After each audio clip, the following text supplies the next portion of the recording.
dafara e passé daka kasira dinama Sungalo e kungolo ati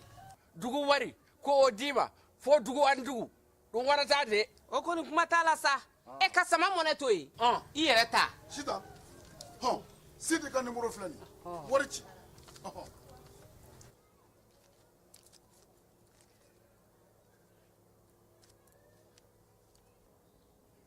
wari sera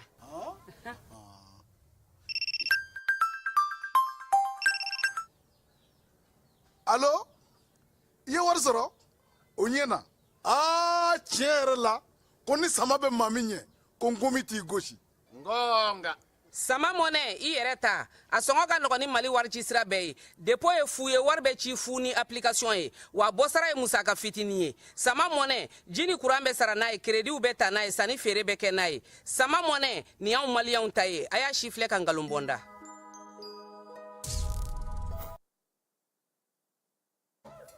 Pour identifier son numéro Move Africa Malitel, c'est très simple. Entrez le lien de la plateforme d'identification dans votre navigateur. Ensuite, entrez votre numéro de téléphone sans espace. Ensuite, entrez votre code de vérification reçu par SMS.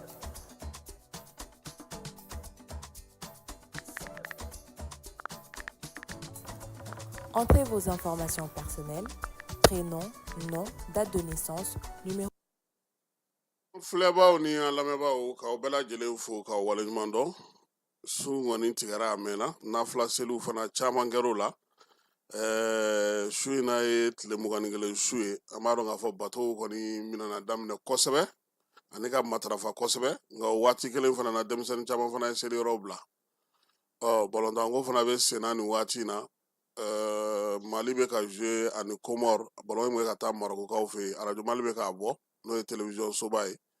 hakili la k'a fɔ ko mali ye kelen don ka ban nɛnɛ darujɛlɛsi fɛ nka anw ka babu o bɛna tali kɛ min na o ye faso bɛ se ka jɔ cogo di fasoden yɛrɛ bɛ se ka kɛ mun ye o la sa an ye wele bila nin wagati in na fala ye aw kana jaabi fɔ yen na fana an bɔra yan han ko fila bɛ faransi la fila tun bɛ faransi la aw ni kurasi bɛ ɲɔgɔn na o fana ka ɲi o ala k'olu bɛɛ kɛ ɲɛta ye Binta Jalo ale ye coordinatrice des femmes leaders de l'AES ye waati na o jala b'ale kun na an taara Wagadugukaw fɛ yen o bonya taara k'o da Mali ma yani an ka don an ka dakun kɔnɔna na an n'a bɛna masala kɛ o ko kan fɔlɔ a ka ɲɛfɔli k'an y'o la ko in nana cogo min ani olu yɛrɛ labɛn cogo min u sera ka kɛnɛ kɔnɔnaw sɔrɔ cogo min fo Mali yɛrɛ ka se ka jɔyɔrɔ sɔrɔ an n'o ɲininkaliw sɛmɛna Binta i ni su e nana ka na an ka wele jaabi su in na an b'i fɔ k'i waleɲuman dɔn ne yɛrɛ b'aw fo ayiwa an b'a dɔn k'a fɔ nin waati in na Wagadugu kun bɛ yen Wagadugu taga banna pewu musow ka bɔ Niger Burkina ka bɔ Mali yɛrɛ la yan aw ye ɲɔgɔn sɔrɔ Wagadugu ka taa jɛrɛ min ni a bɛ fɔ o ma ko coordination des femmes leaders de l'AES o ka se ka sigi Wagadugukaw fɛ yen baara kun cɛlen e bilara a ko ɲɛmaya la hakili la san 2 baara don yaasa musow bɛ se ka fara ɲɔgɔn kan cogo min k'u jeniyɔrɔ fɛ jɛkulu in ni jɛrɛ in kɛkun tun ye jumɛn ye Kasim bɛ maliyɛnden cɛman n'a musoman bɛɛ fo ka Burkina fo ka Niger fo ka AES fo parce que o saba de faralen ɲɔgɔn kan fɔra ko AES bon n bɛ yɛrɛ Kasim fo i ka jija n'i ka cɛsiri la ani baarakɛɲɔgɔn bɛɛ lajɛlen vraiment an taara nin sigi la sani an ka taa an ye conférence de presse kɛ ka lancement kɛ bon an bɔra yan ka taa Tɔnbɔkutu taara Kati taara Mali yɛrɛ Bamakɔ mɔgɔw taara ani an ka commune mɔgɔ caman olu fana taara Jo b'a la di Musa Sanogo alias di Jo b'a la ale yɛrɛ tun y'an ka parrain ale yɛrɛ y'i sen bɔ a kɔnɔkɔrɔ ka taa nɔfɛ fo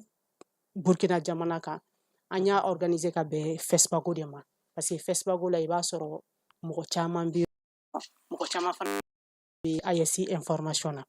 bon anw de nana ye hakilina nana cogo min na komi an ye ɲɔgɔn sɔrɔ Dakar FIPA na an farala ɲɔgɔn kan yɔrɔ la ka n'a ye nin baaraba in bɛ ka kɛ an ka jamana kɔnɔ mɔgɔ saba ninnu n'o ye son excellence Assimi Goïta le général d'armée ani son excellence Ibrahim Traoré du Burkina Faso et son excellence Tchani du Niger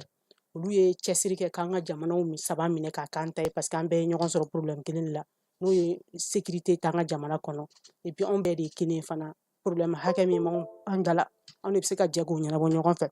bon n'olu y'a kɛ k'an ka jamana d'an ma bon jamana seginna anw ma ka k'anw ta ye anw de fana nana lajɛ mission minnu dira an ka son excellence Assimi Goïta ma n'o y'a ka 6 mois bilan ye an nana ye fɛn fɛn dira an ma extérieurement a y'a bɛɛ valider mais mun de tora sisan an musow fana y'an sigi k'a lajɛ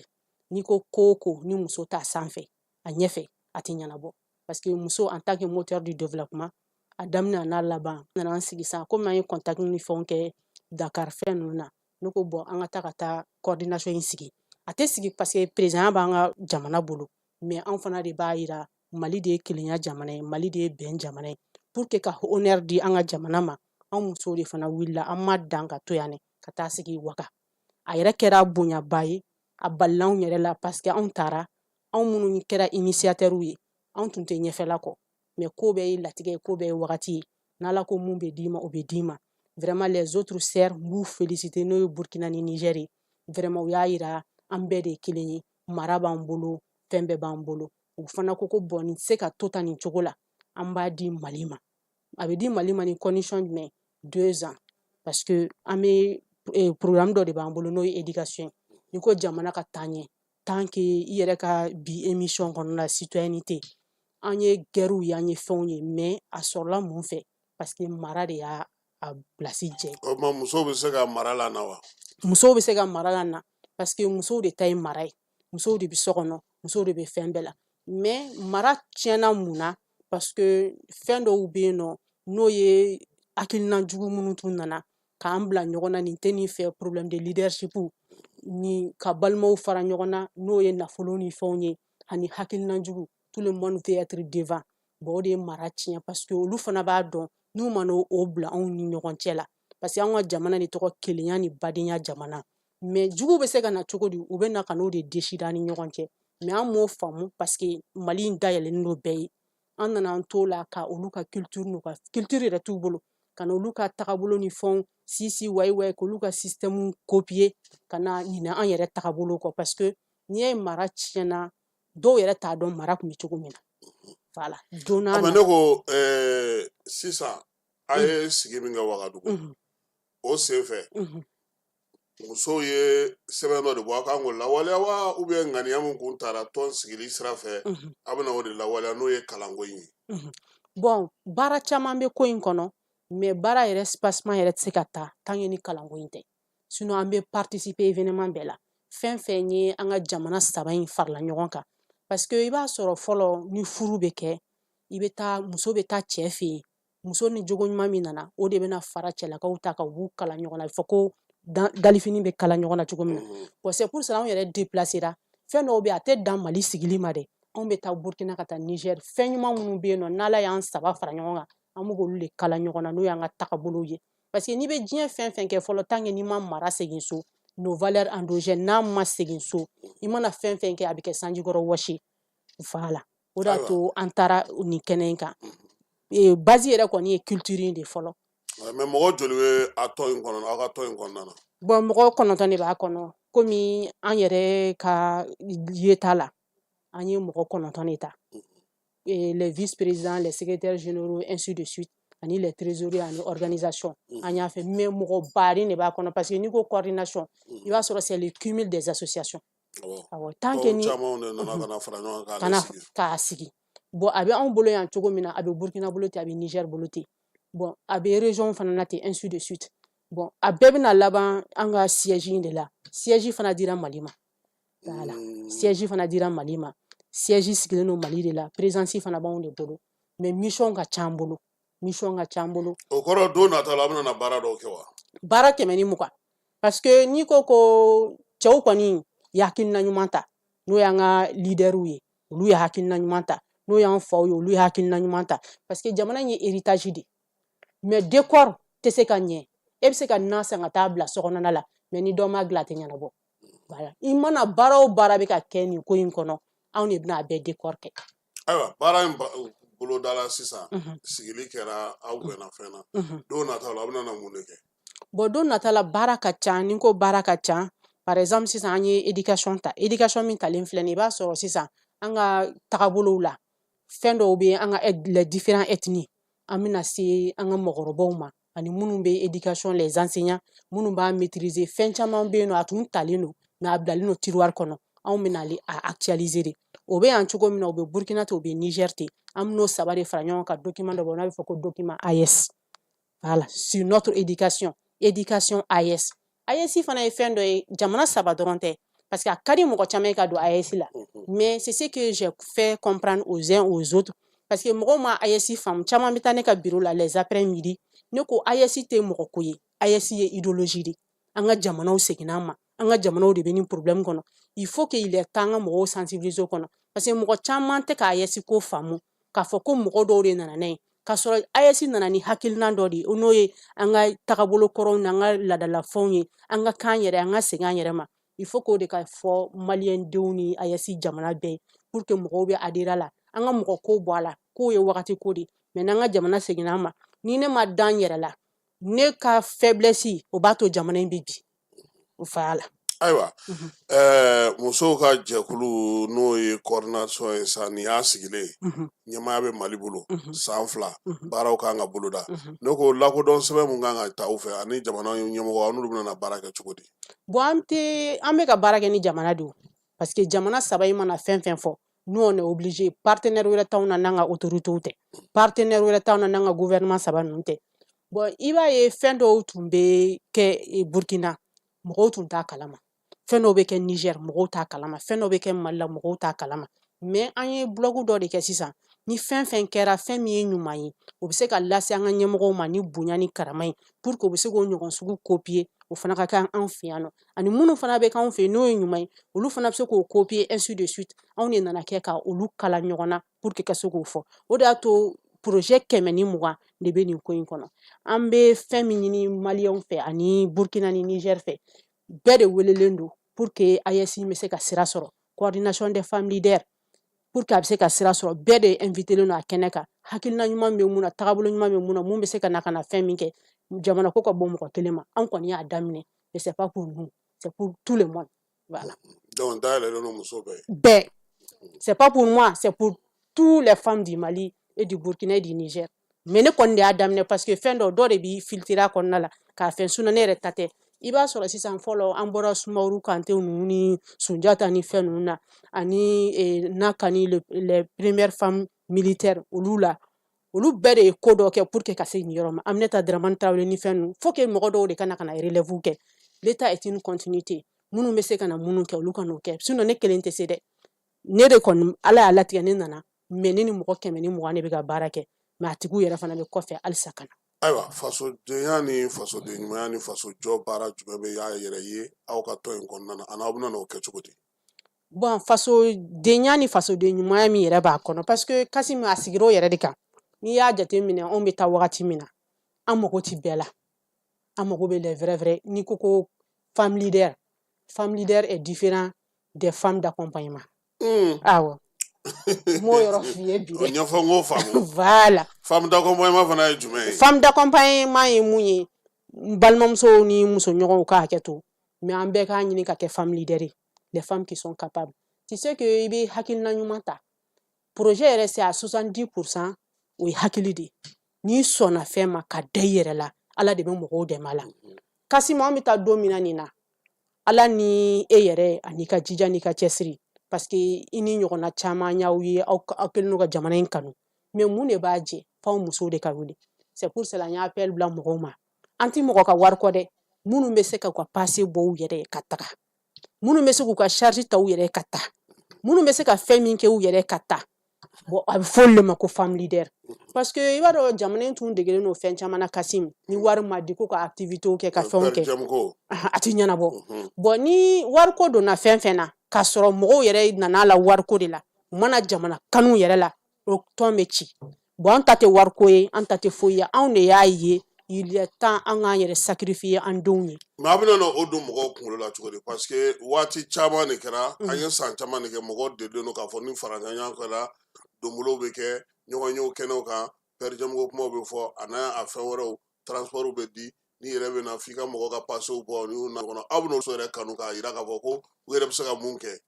bon Kassim i b'a dɔn an m'o don mɔgɔw yɛrɛ kun na an nana ye an ye nin hakilina min ta les volontaires o ka ca minnu tun bɛ wariko la parce que an ye musokɔrɔbaw sɔrɔ an ye mɔgɔw sɔrɔ minnu bɛ yɛrɛ dɔn yɛrɛ kɛ a jama ka ca olu yɛrɛ ko ni wariko donna fɛn fɛn na ko y'o tiɲɛni jama yɛrɛ de bɛ nin ko in na parce que fɛn dɔw bɛ yen nɔ Kasim il est temps an bɛ furancɛ fanga de la et puis an ka jamana in yɛlɛmana mɔgɔ caman t'a dɔn ni jamana ko k'a bɛ yɛlɛma fo mɔgɔw k'u yɛrɛ sacrifier Kasim an nana ye ja wariko de tun kɛlen don k'a to mɔgɔ ɲɛnama minnu bɛ kɛrɛfɛ majorité de tun bɛ kɛrɛfɛ parce que mɔgɔ damadɔnin de bɛ échantillon ta ka wari sɔrɔ dɔrɔn minnu yɛrɛ bɛ jamana jɔ yɛrɛ nɔfɛ olu b'u reculer parce que olu b'u danbe kɔ u b'u ka fɛnw kɔ c'est pour cela nin na an ye jama originaliw de yɛrɛ les femmes leaders minnu yɛrɛ pɛrɛnnen don k'u ka vie n'u ka mɔgɔya n'u ka fɛn bɛɛ sacrifier jamana ko la o mɔgɔ caman de b'an kɔ halisa caman fana bɛ sirala ka na aw bɛna mun sigi sen kan yaasa ka se ka fasoden ɲumanya kalan kɛ olu kunna ani jamana kanu o ye sensibilisation de parce que ni anw yɛrɛ ye waso tɛ foyi foyi tɛ anw yɛrɛ yeko ye fɔ ko ban voilà nous on est fiers k'a fɔ ko anw yɛrɛ min filɛ nin bɛɛ b'an ka parcours dɔn n'i y'a mɔgɔ bɛ nin tɔn kɔnɔna la i b'a dɔn ko sérieux de don i b'a dɔn ko wagati de don ala yɛrɛ de y'anw ci ka na nin wagati ka na nin ko in na bon o yɛrɛ bɛ mɔgɔ bɔ quoi parce que i b'a dɔn ko n'i ko i ka jamana ka fɛn k'i o sɔrɔ i yɛrɛ ye fɛn k'i ka jamana ye Kasim baara o baara o faamuyali ma nɔgɔn bɛɛ fɛ dɛ a ka nɔgɔn a bɛ dépend i ma tiɲɛ de fɔ a tigi ye parce que n b'o kuma yɔrɔ f'i ye hali mɔgɔ caman bɛ yen nɔ u bɛ fɛn dɔw fɔ nin bɛ kɛ tan ni n'anw ye ɲɔgɔn ye an ka kow expliquer an bɛ mun dɔn an ka dɔnta la k'a expliquer parce que tiɲɛ de man di mɔgɔw ye mais n'a fɔra a tigi bɛ t'i réfléchir 1 mois 2 mois 3 mois a bɛna fɔ ko nin ye tiɲɛ voilà c'est ce qui fait que an yɛrɛ y'a ye o tuma maaw tun tɛ tiɲɛ fɔ mɔgɔw ɲɛna baaraw la fɔlɔ wa bon ne kɔni t'o dɔn mais ne yɛrɛ kɔni b'a dɔn sisan tiɲɛ bɛ ka fɔ parce que ne yɛrɛ bɛ tiɲɛ fɔ mun tɛ ne bolo ne t'o don o kan mun tɛ ne lafiya ne tɛ don o kan bon ne nana ye ja tiɲɛtigiw bɛ yen nɔ tiɲɛtigi yɔrɔw bɛ yen nɔ baw ye ne wele kɔrɔw ye ne wele minnu yɛrɛ bɛ tiɲɛ yɛrɛ fɛ les vraies femmes an ba ɲɛnamaw yɛrɛ vraiment il ne fait que de m'apprécier ka accompagner ko kɔnɔna la u ka aide n'u ka ko sugu bɛɛ bɛ na ko in kɔnɔna la parce que ne y'a dɔn ja tiɲɛ de a tun ma s'a tigiw de ma communication de don wa mun kɔnɔ je ne sais pas ayiwa i ye min fɔ n'o ye ko bɛɛ la gɛlɛman ye o ye n'i ye sifinw ta cɛ fara muso kan mɔgɔw b'a fɔ ko u bɛ ta de k'u don mɔgɔw fɛ baaraw la u yɛrɛ ka kanu n'u ka faamuya n'u ka fɛnw olu tɛna ɲɛfɛ kuma si maa minnu bɛ yen n'u nunjuru b'olu bolo olu de b'u ta k'u olu bɛ se ka kɛ faso jɔla ye cogo di bon Kasim i b'a dɔn ko o yɔrɔ filɛ nin ye mɔgɔw yɛrɛ i b'a dɔn ko mɔgɔw sɛgɛnna fɔlɔ e bɛ wele 2000 francs bɛ d'e ma 3000 bɛ d'e ma k'e ka utiliser ka fɛn ninnu kɛ e bɛ k'i ka mɔgɔya bɛɛ k'o kɔnɔ a jateminɛ anw yɛrɛ bɛ ka mun sɔrɔ nin sisan anw bɛ ka sɛgɛn an t'a dɔn an denw ta bɛna kɛ cogo min na c'est pour cela il est temps mɔgɔw yɛrɛ y'a ye ko sɛgɛn kɛra an tun bɛ mun kɔnɔ an bɛ nkalon de kɔnɔ an mɛnna nkalon de kɔnɔ wa tiɲɛ mana na i ka taa dɔɔni baaraw ni fɛnw na k'a dɔn fana wari in tɛ dɛ i bɛ taa ka nin to i bɛ na ka n'a sɔrɔ yan i bɛ taa k'a to mais foyi tɛ yɛrɛ dɔn bɔ c'est pour cela i ye citoyenneté émission ta bi a diyara ne ye parce que ni m'i yɛrɛ dɔn e t'a dɔn i bɛ taa yɔrɔ min na i bɛ mun kɛ e tɛn'o dɔn c'est pour cela wari empoisonné ni mɔgɔ dɔ ye 100 000 ta k'a d'i ma e ma foyi kɛ ou bien mɔgɔ dɔ k'a fɛ yen sisan ko nin diyan i bɛ 1 million sɔrɔ ka sɔrɔ e ma effort fourni e ma foyi kɛ i b'a dɔn k'o bɛ laban échec de la c'est pour cela an y'a ye hali n'i y'a ye projet caman bɛ na vous m'excusez des termes musow ka nin dabila musow ka nin kɛ tan musow ka nin kɛ tan cela veut dire que i b'a sɔrɔ retombées dɔ de b'o kɔfɛ mun man ɲi an ka jeunesse mais musow bɛ se ka sɔn cogo di ka bɔ o kɔnɔ ka faso dɔ waleya kɛ o bɛ se ka kɛ cogo di olu sɔnna o u ma sɔn n'anw bɛ ka taa dun i y'a dɔn tu sais que Kasim fɛn dɔw bɛ yen nɔ mɔgɔ jogo bɛ mun ɲɛ i ye i fani ba t'a ɲɛ i jogo bɛ mun tiɲɛ i fani ba t'a ɲɛ mɔgɔ i bɛ tile i yɛrɛ de n'i y'i gɔlɔn parce que fɛn fila de bɛ ɲɔgɔn na sisan Kasim jamana in mɛnna nkalon kɔnɔ nkalon de tun bɛ victoire sɔrɔ n'o ye guerre ye parce que il faut que ka nkalon de tigɛ ka achat de conscience ni fɛn ninnu kɛ pour que mɔgɔ dɔw bɛ pouvoir sɔrɔ kɔnɔ bon o de nana ka na jigin sisan ka na kɛ tiɲɛ ye bon paix de wagati bɛ ka na bon si tu es intelligent il faut être honnête pour toi-même d'abord ce que tu n'aimes pas ce que tu ne veux pas qu'on te fait là ka n'o kɛ mɔgɔninfin na parce que a tɛ sara lahara de a bɛ sara i yɛrɛ ɲɛ ɲɛna diɲɛ ɲɛna foyi tɛ mɔgɔ lafiya baara kɔ wa Kasim fugariya ɲɔgɔn bana tɛ fugari de dalakan ka ca fugari de b'a fɔ nin kɛra n na an b'an sigiyɔrɔ la ka nin kuma ni nin fɛn ninnu fɔ mais il faut foncer mais Binta min ye jɔrɔ n'a ye o de ye kalan fɛn jumɛn bɛna sigi sen kan ka se ka denmisɛnninw bɔ o la aw bɛna mun fɛɛrɛ sigi sen kan u ka se ka sɔn o ma k'a fɔ ko ja faso jɔ fana ka di bon i b'a dɔn mun ye Kassim o ye tɛ kɔnɔdimi o ye ɲɛdimi don bɛɛ ɲɛ b'o la o bɛɛ ɲɛ b'o la an b'a f'i ye i sɔnna ma i ma sɔn ma i bɛ 5 ans kɛ sigila i bɛ 3 ans kɛ sigila i bɛna fɔ ko vraiment ko pourquoi ninnu taara est ce que n tɛ sira ta dɔ de b'a daminɛ dɔ de b'i yɛrɛ di a la parce que a bɛ yir'i la de n'i ye nin ta nin bɛ kɛ nin ye nkalon t'a la quoi transparency de don o la diyagoya i b'a ta de ni mɔgɔ min ye tulo kunnandi ye i b'a mɛn ni mɔgɔ min hakili ka ɲi i b'a mɛn mais ni i b'a dɔn ala fana ye bɛɛ n'i ka mission de don dans la vie c'est pour cela an bɛ se ka conseil minnu di an b'olu di bɛɛ n'i kunu wagati an bɛ dugawu de kɛ ala ka jamana in majorité kunu n'o ye projet min nana ko AES nous on doit vraiment profiter de cette mission k'a dɔn ko Afrique de ka développement bɛ dépend AES la k'a dɔn ninnu nana ka na baara min kɛ diɲɛ in kɔnɔ yan nɔ n'o ye AES k'a dɔn ko révolutionnaire tun bɛ sɔrɔ tuguni après les Thomas Sankara après les Modibo Keïta ainsi de suite dans les autres pays k'a fɔ ko ni mɔgɔ sugu bɛ tila ka sɔrɔ tuguni ko maliyɛn tun bɛ se ka kunu ko surtout défaite Faransi défaite tun bɛ bɔ Seydou Badiane y'a fɔ cogo min na ko Français ka défaite Union européenne ka défaite bɛna bɔ jamana min na mɔgɔw yɛrɛ kun ka considération t'a kan parce que an tun dusu dalen don an tun kɛlen don komi Sanker an tun jatelen tɛ fosi ye mais ala nana ka na barika de don an na cela veut dire que o ye fɛn dɔ ye k'o ye wagati de ayiwa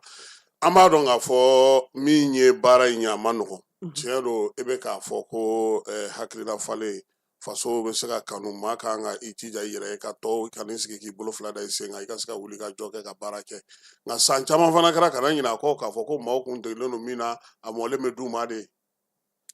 bon Kassim i b'a dɔn n'i deger'o la o ye fainéantisme de o y'i tiɲɛnen de o y'i tiɲɛ de bon mɔgɔ bɛ mɔgɔ ka hɛrɛ fɛ a b'i jɛ fɛn dɔ la k'a fɔ ko taa baara kɛ mɔgɔ min b'a fɔ i ka taa baara kɛ o de y'i nin ye mais mɔgɔ min b'a fɔ i sigi n k'a bɛɛ d'i ma wala o t'i nin ye parce que don min na n'o tigi tɛ yen si tɛ mɔgɔ bolo si bɛ ala de bolo et puis rien ne peut être éternel dans la vie a tigi bɛ poste dɔ la bi sini a bɛ se ka bɔ o la ainsi de suite mais n'e degelen don i ka dɔrɔmɛ n'i ka fila min na k'i ka vie consacrer ka bɛn n'o ye vraiment o de ye i nin ye n b'o exemple f'i ye Kassim moi j'ai trop voyagé Dieu merci mais ne ye baara caman kɛ Dieu merci mais ne ye fɛn dɔ sɔrɔ faso kanu yɛrɛ la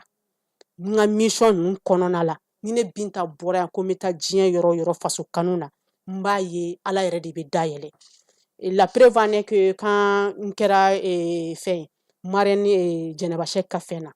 ne taara Sikaso foyi ma gɛlɛya n bolo avec madame le gouverneur madame Kante Marie Damile vraiment a ye fɛn bɛɛ ta n ye en charge parce que an ye ɲɔgɔn sɔrɔ mun na o ye faso kanu de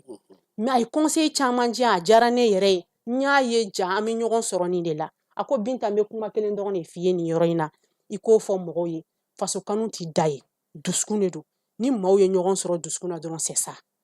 bon n ka bɔ o fana na n bɛ voyager n bɛ taa yɔrɔ caman mais n taara hali Burkina e yɛrɛ y'a ye caman kɛra i yɛrɛ ɲɛna ne ye bonya min sɔrɔ ka honneur min sɔrɔ i tɛna se ka milliard di ne ma k'o b'o sɔrɔ i tɛna se ka jama di ne ma k'o b'o sɔrɔ mais o bonya dara an kan mun na parce que i ka faso ka di ala yɛrɛ de ye ijabu dɔ da ne kan k'a jira ko vraiment nin taara mun na nɔgɔ t'a la tiɲɛ de b'a la c'est pour dire à tout un chacun i bɛ taa ka nin bɛɛ to mais a bɛ fɔ don la ko karisa ye nin kɛ karisa taara ayiwa nin si tɛ se ka taa kalan kɔ parce que bi n'i y'a mɛn k'i bɛ fɛ ka jamana yɛrɛ sɔrɔ ou bien i bɛ fɛ ka fɛn kɛ jamana na f'i ka kalan denmisɛnninw ka kalanko kɛlen don kamanagan ye faso kanu dun fana tɛ se ka taa fiyewu fo n'i ma kalan mun de bɛ se ka kɛ aw yɛrɛ mun b'aw bolo kalanko ta nasira fɛ kuma tɛ bi an ka kalan kɔni tiɲɛ na a kɛlen don ka taa naani ye bon Kassim kalan yɛrɛ fɔlɔ pour que a ka kɛ mɔgɔ ye k'a faamu fɔlɔ o ye sokɔnɔna de du dɛ du ni kalan ma kɛ du kɔnɔ ka ɲɛ hali n'i taara ka taa Sorbonne na i ka kalan tɛ nafa ɲɛ ye c'est pour cela an ye musow don nin ko in na parce que éducation base yɛrɛ ye muso ye i bɛ taa sɔrɔ sisan e ye bamanan ye e ye muso min furu o ye fila ye bon filaw ka culture ni bamananw ka culture tɛ kelen ye mais i bɛ se ka mun mixer ɲɔgɔn na k'o fɔ i b'a fɔ i den sisan bon nin de i kan ka taa nin fɛ bamananw bɛ sɔn nin ma filaw tɛ sɔn nin ma ainsi de suite il faut k'an yɛrɛ ka ɲɔgɔn dɔn ka ɲɔgɔn bonya an ka ethnie kɔnɔna la o bɛ sɔrɔ mun fɛ depuis so kɔnɔ o mana ɲɛ sigida bɛ ɲɛ o mana ɲɛ quartier bɛ ɲɛ o mana ɲɛ jamana bɛ ɲɛ bon i b'a sɔrɔ sisan fɔlɔ san tɛmɛnenw la ni ɲinɛ yɛrɛ tɛ i b'a sɔrɔ kalan de bɛ ka sara anw ye chance sɔrɔ an ka kalanw sara la État y'an ka fɛnw ta en charge mais anw yɛrɛ mɔgɔ kelen de bɛ wuli an bɛ content ko grève bɛ nin don an bɛ grève kɛ denmisɛnninw denmisɛnninw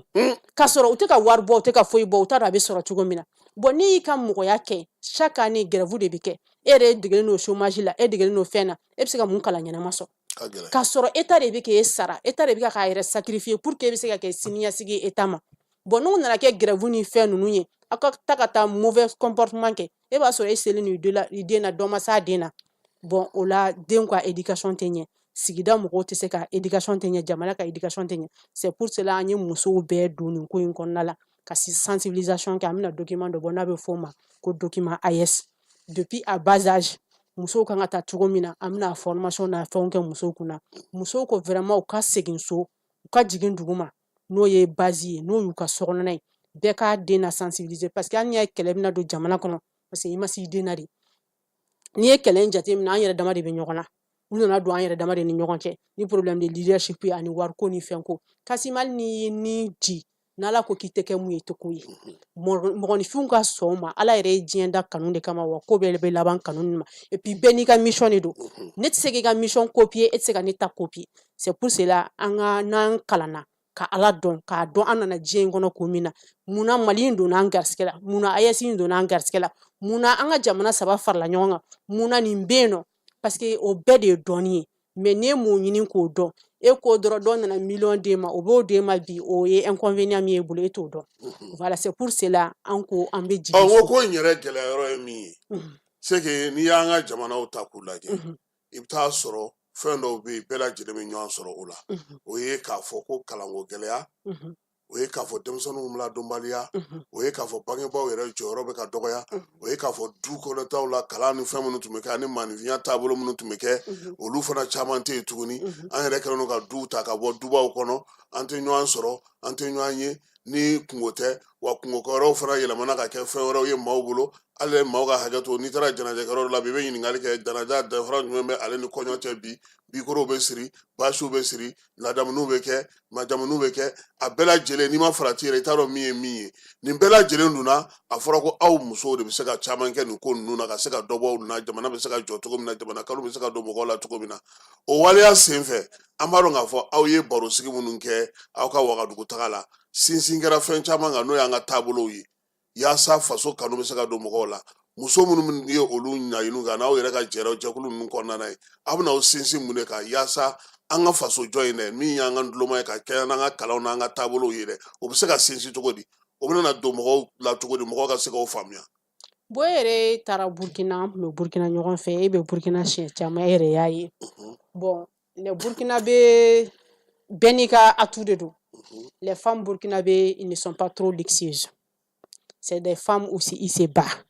mun b'u bolo u b'u consacrer ka bɛn n'o ye et puis u ka population fana bɛ ten u ka civisme ka bon kojugu u ka jamana kanu ka bon kojugu bon anw ta in fana ye mun ye anw fana ta ka bon mais n'a ma fɔ i ye a fɔcogo la i tɛ se k'a da la parce que dusu bɛ maliyɛn kɔnɔ fɛn caman bɛ maliyɛn bolo maliyɛn an ka sigi ka dumuni an ka fɛnw kɛ mais u nana ka na an diviser o de la c'est pour cela an bɛna segin dugu ma ka nin ko ninnu de kɛ toujours ka mɔgɔw la sensibiliser tu sais que Kassim fɔlɔ i bɛ taa cɛkɔrɔba dɔw fɛ yen nɔ olu ka fini tɛ tɛmɛ bɔrɔ kelen kan mais sisan anw kelen ka so yɛrɛ a falen don a kelen don ɲamaminɛ ye bon i bɛna dɔn i bɛ taa don jumɛn nin bɛɛ ye tubabuw nana ka na an kunkolow fɛn ni nin t'i bolo i bɛ nin ye ainsi de suite k'a sɔrɔ foyi tɛ mɔgɔninfin yɛrɛ ka valeur bɔ a jateminɛ nos habits traditionnels i b'a kala i b'a don a b'i minɛ ka tɛmɛ fɛn bɛɛ kan mais an bɛ taa ka taa fini minnu san yan fɛ ka fɛn minnu kɛ n'u bɛna coton ta anw de fɛ yen ka na tila k'a feere anw ma cher munna anw yɛrɛ tɛ se k'olu produit munna anw yɛrɛ tɛ se k'an ka valeur matière première ta k'o usines k'anw fɛ yen k'o baara k'anw fɛ yen an ka don ɲɔgɔn bolo parce que i b'a dɔn ko kelen bɛ jamana in kɔnɔ Kassim on est trop n t'a dɔn n b'a f'i ye cogo min na influence de bolilen don anw kan i b'a sɔrɔ voilà e bɛ se fɛn dɔ la mais le fait que e tɔgɔ b'a la dɔrɔn mɔgɔw t'a fɛ tugun fo k'a fɔ de ko tubabu dɔ nana n'a complexe bɔra maa wɛrɛ fan fɛ voilà a bɔra mɔgɔ wɛrɛ fan parce que n'a bɔra anw maliyɛn dama fan fɛ wa fɛn fɛn bɛ ten cogo la fana a caman bɛ yen i b'a la kɔlɔsi a la ko ka gɛlɛn dɛ a ka gɛlɛn alors que n'i ko jamana ka se ka basigi a ka développer fo consommer maliyɛn de ka na k'a dɔn ko nin y'anw maliyɛnw yɛrɛ ka fɛn ye sani mɔgɔ wɛrɛ k'a valoriser anw yɛrɛ k'a valoriser fɔlɔ n'o y'an ka minnu bɛ an ka dumunifɛn ninnu transformation ninnu kɛ an k'a essayer sani an k'a fɔ an bɛ taa jus san alimentation na an k'an yɛrɛ ka jus bɔ an k'an yɛrɛ ka nafɛn misɛnmaninw bɔ an k'an yɛrɛ ka barika n'i y'a ye kɔsa in na hali Burkina président taara ka taa inauguration dɔ la son excellence Ibrahim Traoré ko Burkina bɛ dɔ yɛrɛ de ye nin kɛ voilà n b'o fana ɲini an ka autorités fɛ awɔ barikatigi mugu dilanyɔrɔ n b'o ɲini an ka autorités fɛ maliyɛn bɛ yɔrɔ min na bi a tɛ miliyɔn kɔ a tɛ sanu kɔ reconnaissance dɔrɔn reconnaissance ye jumɛn ye aw yɛrɛ ka kɛ terrain kan avec eux k'a yira dɔrɔn ko vraiment ko karisa ye nin kɛ par exemple sisan n'i ye projet ta k'a yira ko minnu ka carré bɛ jɛ k'a ye ko ministre dɔ jiginna ka bɔ a ka mobili kɔnɔ ka na carré furan vraiment a bɛ mɔgɔw impressionner o la bɛɛ bɛ wuli k'a kɛ n'i ko article ka ta a bɛ daminɛ sanfɛ de ka jigin ni sanfɛ mɔgɔw sɔnna ka jigin duguma mɔgɔw n'u ka baara kɛ vraiment u bɛ mɔgɔw fa ni milliards ni sanu dilen c'est pour cela i k'a kɛ to ala ka ɲinɛ an ka président na n'o fɛn Amadou Toumani Touré ko k'a bɛ taa inauguration bɛɛ la a tɛ taa inauguration bɛɛ la kun min na parce que ale de b'a dɔn a ye wari min don a la a y'a di minnu ma c'est un homme de terrain tu sais que jamana tɛ se ka jɔ tant que tu n'es pas un homme de terrain f'i yɛrɛ ɲɛ k'a ye kana to kuma dɔrɔn ma i yɛrɛ k'i bɛ se k'i ka visite kɛ individuellement cogo min na ka na f'i ye mais i tɛ terrain min kan kumaw bɛ na lakale ne ye kumaw minɛ ten ka sɔrɔ e tɛ terrain kan a jateminɛ Kasim de b'anw bɛ ka taa Burkina ne ma taa avion na parce que ni minnu bɛ ka taa ɲɔgɔn fɛ a se t'u bɛɛ ye pour être un leader tu es le premier à sacrifier d'abord i b'i bɛn ni mɔgɔw ye i b'i majigin i bɛ t'o fɛ mais ne y'i yɛrɛ bonya ka ban ala de bɛ mɔgɔ bonya n'i y'i yɛrɛ bonya ka ban i bɛ caman de bɔ i ka valeur la mɔgɔw bɛ degun min kɛ e yɛrɛ k'o kɛ olu mana fɔ ne ko Binta an ye nin ye nin sira la mais ne yɛrɛ m'a ye a bɛ lakale ne ye ne bɛ se ka kuma o kan vraiment an taara an b'an ka frontière mɔgɔw fo an bɛ segin wagati min na o sɔrɔ tous les réseaux ont vu que vraiment an bɔra ka coordination sigi an donna car kɔnɔ an sera Burkina autorité mɔgɔw ma an y'a f'u ye vraiment an ka conseil ye mun ye k'a f'u ye vraiment ni mɔgɔ nana tu es membre de l'AES u ka priorité k'o la comme n'i taara Burkina yɔrɔw la i b'a ye tous les ronds-points AES de bɛ yen même à l'aéroport AES de bɛ yen vraiment olu ka patriotisme an b'u fo la mais an y'a f'u ye depuis o kɛra devant nous-mêmes u sina k'a fɔ ko AES bɛ mɔgɔ bolo aw ye don car kɔnɔ AES tɛ minnu bolo u bɛ se ka n'i ka pièce ma dafa u b'u ka baara kɛ kɔrɔlen cogo min na u y'u ka baara kɛ ten an sera Mali fana la ten an y'a kɛ ten ainsi de suite surtout u ye mɔgɔw ye u y'a faamu AES bɛ cogo min na parce que an y'a dɔn pour que AES yɛrɛ communication ɲɛnama ka kɛ a bɛ kɛ les frontières d'abord les avantages les avantages k'a dɔn ni donna AES kɔnɔ ni avantage in b'a la parce que a ka di mɔgɔ caman ye ka na AES la mɔgɔ caman yɛrɛ bɛ AES la ni idéologie ye parce que an ka segin an yɛrɛ ma an ka to fasadi kɔrɔ kɔnɔ k'a sɔrɔ fɛn min tɛ laban so jɔlen don ka ɲɛ mais carton de don voilà ayiwa Fala Yamete fan fɛ yaasa Binta ka ji dɔɔni min an ka tila ka segin ka na kɛnɛ ale kɔnɔna na yan Agence Dunia Travel Service a ko a bɛ bonyamasegin foli kɛ ka ɲɛsin a ka sango hijidenw ma aw minnu ye danaya ta ka d'a kan aw ka hiji labɛn ni a kɛcogo ɲuman na n'an taara hɛrɛ la ka segin hɛrɛ la dumuniw ka ɲi bɛrɛbɛrɛli ka ɲi n'an mago bɛ diɲɛ fɛn fɛn na u b'a bɛɛ lajɛlen k'a ɲɛ donc an b'u fo k'u barikada directeur min tun b'a nɔfɛ n'o ye Amadu Mayiga ye a jɔra a jɔyɔrɔ la ɲɛmɔgɔya ko fɛn fɛn a jɔra a jɔyɔrɔ la ka nisɔndiya mɔgɔw la ka mɔgɔw bɛrɛbɛrɛ ka ko to mɔgɔw t'a la mɔgɔw tɛ min dɔn k'a ɲɛ yira mɔgɔw la an y'o baara de sɔrɔ duniya la kumu kelen kɔnɔ a ko ka aw bɛɛ lajɛlen laduniya silamɛ minnu bɛ Mali kɔnɔ ani minnu sigiyɔrɔ bɛnnen don diɲɛ jamana wɛrɛw ma k'a fɔ san wɛrɛ o hiji ni o umura o baaraw labɛnw daminɛna ka ban o tumana aw minnu b'a fɛ ka hiji kɛ damu lakana ni basigi kɔnɔ Agence Dunuya a kɛmɛ k'o fɛɛrɛ bɛɛ lajɛlen tigɛ ka hiji kɛcogo ɲuman kalanw bɛɛ lajɛlen labɛn ka bila aw ɲɛ min y'i k'a dɔn siyɔrɔ ni damu ye ka surunya aw ka bato kɛ yɔrɔw la dumuni lakika sanuma o bɛ tobi ka bila aw ka bolo ka saga n'a ka waati bɛɛ lajɛlen la dɔgɔtɔrɔ jolenw olu bɛ aw nɔfɛ hiji kɛ yɔrɔ ani bato kɛ yɔrɔ wɛrɛw bɛɛ lajɛlen la yɔrɔ bɛɛ ani waati bɛɛ baw bolo kuma dɔ o ka wusa ne de sen ka di ye Agence Dunia Travel Service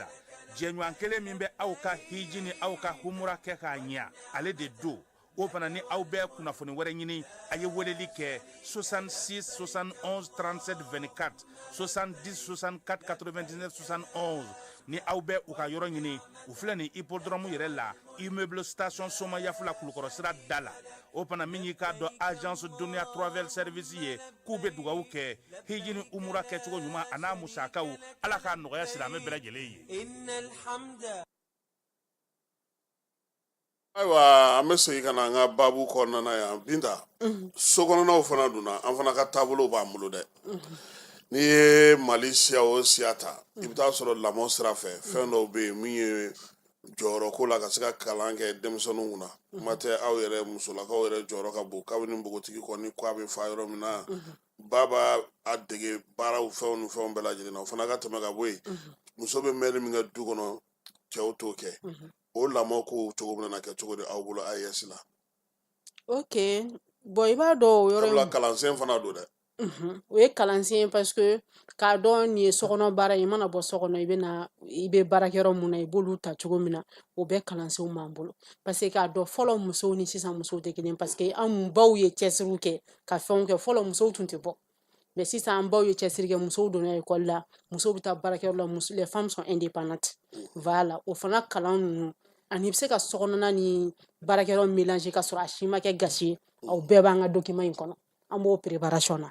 mais a validation de ça bɛ dépend les 3 pays. aw bɛna ɲɔgɔn sɔrɔ tuguni. an bɛ ɲɔgɔn sɔrɔ an tɛ ɲɔgɔn sɔrɔ tɛ ban voilà a bɛ dépend ni activité min bɛ yen an kan ka minnu kɛ ɲɔgɔn fɛ an bɛ ɲɔgɔn sɔrɔ olu la sinon chaque 6 mois an bɛ conférence vidéo kɛ voilà an b'olu kɛ chaque année fana an bɛ compte rendu kɛ pour un mandat de 2 ans bon ne ka mandat in kɔnɔna la mission caman bɛ ne bolo voilà parce que siège sigira Mali la yan nɔ mais mission in kɔnɔna la an bɛ siège de yɔrɔ ɲini siège yɛrɛ an bɛ se ka siège jɔ cogo min na jamana min kɔnɔ an bɛ réfléchir o kan k'a fɔ nin ye siège de l'AES ye AES musow dɔrɔn tɛ dɛ siège yɛrɛ AES siège an bɛ fɛ k'o de jɔ surtout bange AES kuma fɔra fɛn caman fɔra mais pourquoi pas mɔgɔ minnu tun bɛ baara la CEDEAO ni fɛn ninnu na mun olu fana se ka n'u yɛrɛ retrouver AES kɔnɔna la ka baara kɛ voilà ka dɔ bɔ taux de chômage la min ye mandat ko kuma la Asimi ale ta kan ka ban juillet kalo 3 b'an n'o cɛ kɔsa in na an y'a ye k'a fɔ a ye minisiriw wele k'u ɲininka mun ni mun sera ka kɛ laɲini tun ye mun ye miirina jumɛn bɛ e la o la Asimi ka baara la AES kuntigiya la. bon Asimi baara fɛn fɛn kalifara a la a y'a bɛɛ kɛ voilà mais ne y'o de f'i ye kuma kɔnɔna la mun tun b'a jɛ parce que n'i ye ko kɛ ni musow ma yala dɔrɔn fu don bon an de bɛna nin bɛɛ décor kɛ sisan ale ye baara min kɛ mɔgɔ ma i yɛrɛ da anw de ka yetaw n'an ka fɔta a bɛnnen don anw de da anw de k'a fɔ voilà o de y'a to décor de tun b'a jɛ n'o y'a ye musow ka wuli k'u jɔ parce que dɔ de bɛ wuli k'i jɔ tɔw fana bɛ na ainsi de suite voilà o de y'a to anw wulila k'an jɔ. mais mun y'aw nisɔndiya kosɛbɛ a ko yɛrɛ la a ka waleyaw la. bon i b'a dɔn sanu tɛ wari tɛ yɛrɛ dɔn k'a dɔn ko wagati sera k'a dɔn ala ye nin kalifa nin na a nana ka na an ka jamana minɛ k'a d'an ma l'état est une continuité fɛn fɛn tɛmɛna bɛɛ n'a ka mission don bɛɛ y'a ta kɛ dɔ bɛ dɛsɛ dɔ la dɔ bɛ na ka na dɔ kɛ minnu fana tɛmɛna u ye baara kɛ mais ale fana nana mun kɛ an b'o tile de la bi o de y'a to o bɛ fɔ a y'an ka jamana minɛ k'a d'an ma mun na k'a dɔn ko anw de ta y'an ka jamana ye mun ka d'a ye foyi tɛ dicter an kunna SRR la Kasim ni fɛn dir'i ma ka ban o ye bonya bɛɛ ye c'est pour cela anw yɛrɛ osera ka wuli sinon fɔlɔ ni nin tun tɛ an tɛ se ka wuli minnu bɛ wuli ka taa hali t'i ka jamana information sɔrɔ minnu bɛ wuli ka taa olu dɔnnen don minnu kan ka mun kɛ olu dɔnnen don olu tɛ na ka na compte rendu yɛrɛ kɛ mais n'a fɔra k'i ka jamana dir'i ma i bɛ wuli dɛ i kan ka se ka mun kɛ bɛɛ n'i se de don et puis ko bɛɛ n'a wagati de don. ayiwa o bɛ ala na AES jamanaw dɔgɔkun in kɔnɔ u y'a jira k'a fɔ k'u tɛ faransikan jɛkulu k'u t'o kɔnɔna na tuguni u saba ye communiqué kɛ k'a jira aw fana ye communiqué kɛ aw ka communiqué in kɛ kun ye jumɛn ye. bon ne y'o de f'i ye Kasim action fɛn fɛn bɛ kɛ au nom de l'AES olu de b'a kɔnɔ olu de b'a dɔn wagati min don an bɛɛ de b'a kɔnɔ n'olu ye décision fɛn fɛn ta an tɛ se ka foyi kɛ k'u soutenir a kɔnɔ quel qu'en soit le problème an b'a jira an b'u kɔ bi an b'u kɔ sini wa musow fana b'u kɔ parce que ni musow fana wulila ka don ko min na tɔw bɛ yɛrɛ yɛrɛ voilà u b'a dɔn ko vraiment nin ko in tɛ ko lankolon ye bon u tun kan ka bɔ fɛn in kɔnɔ mais ko bɛ n'a wagati depuis Laginɛ ka wagati u tun kan ka bɔ ko in kɔnɔ mais n'a ma ɲɛ a kɛra nin wagati An yɛrɛ kelen ka laɲini ka suspension wuli kɛ. Voilà. O kun kan ka k'u bɔ. Depuis o wagati u kun kan ka bɔ a kɔnɔ. An yɛrɛ bolo u bɛ retard la la. An kɔni bɛ plaidoyer dɔ de ɲini u bolo dɔrɔn pour que i bɔra nin kɔnɔna la. An ka essayer k'an ka langue nationale don ba la. O kelen. Filanan fana ye mun ye? An ka wariko. An k'o ɲɛnabɔ. O bɛ ɲɛnabɔ cogo di? Parce que n'i ko k'i bɔra mɔgɔ ka fɛn bɛɛ la, mais n'a ka langue b'e bolo, e bɛ ka kuma o la, e bɛ ka fɛn caman fɔ o la, toujours ale b'i sigi k'o lamɛn, a bɛ wo sɔrɔ i ka ko kɔnɔ, a b'a dɔn a bɛ don i la cogo min na k'i sɔrɔ. Parce que tubabu kɛlɛ filɛ nin ye a ma nɔgɔn. Diɲɛ yɛrɛ ye 5 puissance de ye, Ala de y'a d'u ma o wagatiw de don. Mais ni ni tubabu bɛ ɲɔgɔn na, il faut être méfiant sur tous les plans. K'a banna o t'ale ka bannen ye dɛ. Toujours parce que n'i y'a jateminɛ diɲɛ tun bɛ Afrique de bolo. N'i y'a ye tubabuw y'a minɛ parce que u timina ka di. U nana ka na vengeance de la. A dun fɔra fana a bɛna laban u bolo. Mais hali n'a laban i bolo, il faut être prudent. Kana to i k'i sigi u kana ka na fɛn sugu dɔ ta k'i sɛgɛrɛ. Parce que n m'o yɔrɔ de f'i ye Kasim, fɛn caman bɛ kɛlɛ kɔnɔ. Mɔgɔw tɛ kɛlɛ faamu. Donc francophonie nafa foyi t'a la tuguni. An kun kan ka bɔ a kɔnɔ a mɛnna o. Awɔ. Munna? Ayi munna an banna u la o, u banna an na. U bɛna kun y'an ka problème ɲɛnabɔlen. N'u ma se k'o ɲɛnabɔ, i tugu kun mɔgɔw kan k'i ka ko ɲɛnabɔ de. N'a ma se k'i ka ko ɲɛnabɔ, ko n ye nin fɛn kɛ, n t'a dɔn n b'a f'i ye cogo min na. N ye ninnu indépendance di ninnu ma, n bɛ ka ninnu gouverner, n bɛ ka fɛnw kɛ, mais n'e jɔlen t'i jɔyɔrɔ la dun nafa b'o tɔn na. Voilà. C'est pour cela ni an ka autorités ye décision fɛn fɛn ta, parce que olu de ye kɛlɛkɛlaw ye, olu de bɛ sanfɛ. Kasim i tɛ yɔrɔ min na i tɛ se k'o kuma kɛ. Voilà, c'est pour cela i bɛ bɛɛ respecter a ka poste kɔnɔna la. N'olu kɔni ye décision kɔni ta, quelle qu'en soit la situation, an b'u kɔ. Ayiwa. Babu kelen bɛ yen yan'an ka kuma baro kun cɛ, o ye k'a fɔ a fɔra ko sa ko wari bɛna ta maliyɛnw bɛɛ kun yaasa ka se ka jamana dɛmɛ. E yɛrɛ miirina ye jumɛn ye o ko in na? Wa Kasim bɛ maliyɛn cɛman n'a musoman bɛɛ fo. Minnu y'u exprimer ko in kɔnɔ k'a ma diya u ye, o ɲɛna. Parce que ni ko kɛra cogo o cogo, mɔgɔ min tɛ kuma, o de kɔnɔ sɔrɔ man di. Mais ni mɔgɔ y'a f'i ye nin kɛra nin ma diya n ye, a mago bɛ explication dɔ de la. Ou bien fɛn dɔ de fɔra ma mun ma diya ye. Sinon bɛɛ b'a dɔn taxation in kan ka ta. Depuis don min na an b'a fɔ an bɔra CEDEAO la, u yɛrɛ ye retard ta nin na parce que fɛnw ma régulariser. Parce que sisan yɛrɛ de an bɛ se k'an jigi da an ka jamana kan ko jamana kɛra an ta ye. Kasim, i bɛ wari bɔ k'a don i ka fini min na, i b'o entretien kɛ ka wa ɲɛ i t'a kɛ ka ɲɛ. Voilà, bon taxation min filɛ nin ye, nin y'anw fasodenw ka wari de. A taara an kun, a diyara an ye. Mais a bɛna taa sira minnu fɛ, on est obligé ka audit kɛ o sira fana fɛ. A bɛ taa min? Bon mɔgɔw bolo ko taxation in bɛ kɛ fɛn minnu fana ye, il faut que an ka tiɲɛ fɔ ɲɔgɔn ye Kasim. Kɛlɛ bɛ jamana kɔnɔ. Guerre binnen don an kan. An jugulamɔgɔw, u b'a dɔn an ka faiblesse ye mun ye, u bɛna don an ni ɲɔgɔn cɛ o de la. C'est pour cela u bɛ mauvaise information di. U bɛ mɔgɔ dɔw bila ka fɛn dɔw transmis mɔgɔw hakilinaw ni fɛnw na. C'est pour cela n b'a ɲini an ka gouvernement fɛ an'an ka autorités fɛ. N'u b'a ɲɛ u bɛ communication kɛ, u k'a kɛ spécialiste ye. Parce que san'i ka va et vient kɛ k'i bɛ taa ɲɔnɔ ka na, i b'a sɔrɔ dɔ bɛ yan n'a y'a fɔ tan dɔrɔn c'est ça. Parce que an bɛ wagati min na n'o ye furancɛ fanga ye Kasim, foyi tɛ taa tiɲɛ kɔ. Tourneri o ye politicien an politicien ka baara de. Voilà. Mais n'i ma ɲɛ i ye sɔrɔsi fanga kɔni ta, i b'i tilen tiɲɛ de kan. Il faut voir. N b'o o exemple surumani d'i ma, i bɛ lajɛ. A ko ale tɛ foyi dɔn ni tiɲɛ tɛ. Lui ne tourne pas autour du pot. Il dit la vérité, n'aw bɛ solution min n'a b'a ɲini. Qu'on est tous victimes. Bon, wari kan ka taa yɔrɔ minnu na, parce que fɛn dɔ bɛ na wariko in kɔnɔ Kasim, f'an k'o fɔ ɲɔgɔn ye dɛ. Parce que mɔgɔw sigilen don ka mun kɔnɔ, information dɔw bɛ ka di mɔgɔw ma, a bɛna kɛ ka n ka kuranko de ɲɛnabɔ, a bɛna kɛ ka sira de dilan, a bɛna kɛ tan, Kasim a tɛ kɛ ten dɛ. Ayi. Wari in tɛ se ka kɛ ten. Parce que mun na,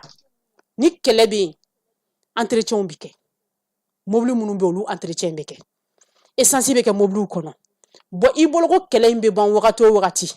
ni jugu y'a dɔn ko vous êtes faible u bɛna ka na fɛn dɔ fana kɛ tuguni bon jagoya carburant bɛ kɛ o mobilisation n'u y'a dɔn ko wari n'a kungo de bɛ ɲɔgɔn na n'u y'a dɔn fɛn dɔ bɛ pour que k'o épuiser pour que ka population la énerver tuguni u bɛna ka na fɔ ko bon i jɔ an ka ko dɔ sigi ninnu kun wari min encaissé n'u bolo olu de b'a dɔn wariw bɛna wagati min na wariw bɛ fɛn min kɛ u bɛna doni dɔ da i kun pour que e ye wari min prévoir k'i bɛna kɛ ka nin kɛ o tɛ se ka kɛ tuguni c'est pour cela ni communication bɛ kɛ communication tiɲɛ ka fɔ parce que i bɛ kɛlɛ dɔ daminɛ dɔn i t'a laban dɔn o de y'a to a bɛ fɔ nin yɔrɔ la ko kɛlɛ man ɲi mais kɛlɛ dɔw bɛ yen f'a ka kɛ de fana pour que an ka indépendance sɔrɔ bon wariko in tiɲɛ u k'a fɔ mɔgɔw ye a ka di an mɔgɔw ma minnu bɛ se ka information di parce que hali Kassim e filɛ n'i ye 1 million sɔrɔ sani 1 million ka na o sɔrɔ a proposé len don i ye i b'i ka bigi n'i ka papier ta i b'a fɔ i bɛ nin kɛ i bɛ nin kɛ mais ala yɛrɛ bɛ na ni wari ɲɛ imprévu bɛ don a la dɛ fo de ka fɔ wari bɛ ten kuma bɛɛ voilà o de ka fɔ population ye n'aw ma nin ye aw kana énervé parce que mun bɛ fɔ var bɛ ka mɔgɔw sɔrɔ a ye nin fɔ mun na a ma se ka nin kɛ e b'i ta la ala b'a ta la voilà c'est pour cela il faut être très honnête ni wari nana il faut la transparence mun bɛ ka k'a la a yira bɛɛ la parce que i b'a dɔn nin tɛ sɔrɔ nin tɛ sɔrɔ ni e y'i bugɔ a kan e ma fɛn fɔ mɔgɔw ye o de bɛ mɔgɔw énervé sinon million 1 million 2 foyi tɛ mais si la gestion est transparente là wala a tɛ mɔgɔw tɔɔrɔ u yɛrɛ b'a dɔn nin kɛra nin taara nin taara nin na c'est pour ça moi j'ai dit à mes sœurs ngo ala ye an ka jamana in kɔnɔ ala ye 3S d'an ma jamana 3 in kɔnɔ il y a les stratèges il y a les silencieux et puis il y a les sages ala ye Tchani le président du Niger ale ye stagiaire le président du Mali o ye silencieux le président du Burkina lui les stratèges c'est quelqu'un a bɛɛ fɔ direct là mais notre président ne parle pas mais il faut avoir des gens ni mɔgɔ min tɛ kuma mɔgɔ ka k'a bolo minnu ye jamana in kanu minnu bɛ jamana in tiɲɛ dɔn olu bɛ se k'a fɔ ni tiɲɛ yɛrɛ ye faso kanu yɛrɛ la ka sɔrɔ u ka nasɔngɔ d'a kan o de ye problème ye parce que bɛɛ n'i sɔn de don voilà ayiwa an ye dɔ kɛ baabu la ni kumakuncɛ kuma min b'i fɛ y'an ka baabu wuli Kassim bɛ i fo diyara n ye ka maliyɛnden cɛman n'a musoman bɛɛ fo o tulo b'i la k'an ka parrain fo n'o ye Jo Bala ye Musa Sanogo di alias vraiment a y'a ka jamana kanu a y'o yira n na ka coordination musow bɛɛ fo ka Madame Touré Fadima Tandjina fo de Tombouctou ka Katikaw fo ka coordination muso bɛ yen ka u bɛɛ fo ka maliyɛnden cɛman ni AES cɛman n'a musoman ka la présidente de la coordination des femmes du Burkina n'o ye Fatoumata Sanogo ye Sabadogo ye ka Madame Maïga Mira n'o ye présidente du Niger ye an b'u bɛɛ fo ani Mama la panafricaine k'a fɔ mɔgɔw ye jamana kanu tɛ da ye an ka k'an dusukun na an ka ɲɔgɔn tɛgɛ minɛ an ka ɲɔgɔn sen bila et puis an k'a dɔn bɛɛ n'i ka mission de don diɲɛlatigɛ la ni i ma da i yɛrɛ la i ma da i ka jamana la cela veut dire que i ka existence nafa t'a la an k'an tɛgɛ di ɲɔgɔn ma jamana in bɛ yɔrɔ min na an mago tɛ division na an mago tɛ an k'a fɔ nin y'a don ta nin y'a bɔ ta ala de b'a yɛrɛ sagoya la a bɛ mun di mun ma wagati min na bɛɛ n'a ta c'est pour cela ni fɛn dɔ dir'i ma i kana kuma ka dama tɛmɛ i ka sini ye i k'a dɔn nin dira nin ma e bɛ fɛn dɔ dilan nin nɔfɛ Kassim a sara tɛ k'e ye a sara bɛ kɛ e denw de mais ni e y'i sigi a ka tiɲɛ ɲɛna e denw fana a bɛna tiɲɛ olu fana bolo diɲɛ ye tajuru sara bere de c'est pour cela an ka b'o kɔnɔ n'i ye an ye ɲɔgɔn minɛ ka ɲɔgɔn kanu ala bɛ na an ka problème bɛ ɲɛnabɔ mais n'an ma bɔ mɔgɔ ko kɔnɔ ka bɔ tajuru sara bere kɔnɔ ka bɔ fɛn kɔnɔ an ka jamana ko bila sanfɛ k'a dɔn nin ye nin wagati de an ka ɲɔgɔn tɛgɛ minɛ quelle qu'en soit la personne nul n'est parfait dans la vie a kana mɔgɔw lajɛ u ka problème personnel la a y'u lajɛ mission min kalifar'u la parce que texte de bɛ fɛn bɛɛ la k'a dɔn nin kalifara nin na n bɛ taa bilan k'a ka baara de kan mais n kana bilan kɛ karisa ka vie privée kan c'est pour cela a bɛ fɔ mɔgɔw ye minnu bɛ kuma kojugu u ka mɔgɔw ka vie privée to yen parce que tant qu'an ma bɔ o kɔnɔ karisa million 1 dira ma e ye million 1 kɛ cogo di textes de bɛ fɛnw na n'i ko un vrai citoyen il y a des textes o ta kan ka jɔ yɔrɔ mun na population kan ka jɔ yɔrɔ mun na population ka ka gitɔrɔn fara ainsi de suite tant que e t'o respecter TDR kan ka sara ainsi de suite n'an ko an ka jamana ka jɔ vraiment an yɛrɛ lajɛ a ka nɔgɔn dɛ mais n'a gɛlɛyara de a bɛ caya sinon fɛn ye kelen dɔrɔn de ye n b'a la ou n t'a la mais n'i t'a la vraiment an mago t'i la nin wagati i bɛ se k'i sigi kɛrɛfɛ an minnu b'an ka jamana ko la a to an kan ka jamana kɛ cogo min na parce que mɔgɔw tɛ kelen mɔgɔw ka tension tɛ kelen ye vraiment ni jamana bɛ problème kɔnɔ n'i nana ka na kuma sugu dɔ fɔ i bɛ ka honte de d'aw ma extérieurement jugu fana sigilen don k'anw ye k'an yɛrɛ damaw ye ɲɔgɔn na jamana in mago t'o la c'est pour cela Seydou Badji y'a fɔ ka min kɔnɔ kɛnɛma jugu ni kɔnɔna jugu voilà an k'an méfier fɛn in bɛɛ fɔlen don dans les documents n'an ye Modibo Keyita ka fɛnw lajɛ n'an ye Seydou Badji ninnu tagabolo ni fɛnw lajɛ bi fɔlen don mais mun b'o o ɲɛ an k'an tɛgɛ di ɲɔgɔn ma an ka bolo don da kelen fɛ ka bɔ da kelen fɛ o yɔrɔ la n bɛ bɔ kuma la an b'i fo Hi Jalo min ye Falaye Keyita ye k'a fana fo ka Kiba yɛrɛ fana fo Kiba Jalo n'Ala sɔnna ma sini sɔgɔma nɛgɛ kanɲɛ 9 kibaruyaw an n'olu sɔrɔ Binta Jalo coordinatrice min ye muso minnu sigira AES kunna sa n'o ye AES Femme Leader ka coordinatrice ale de tun b'an bolo bi su in na an bɛ bi ta bila yan a k'an bɛn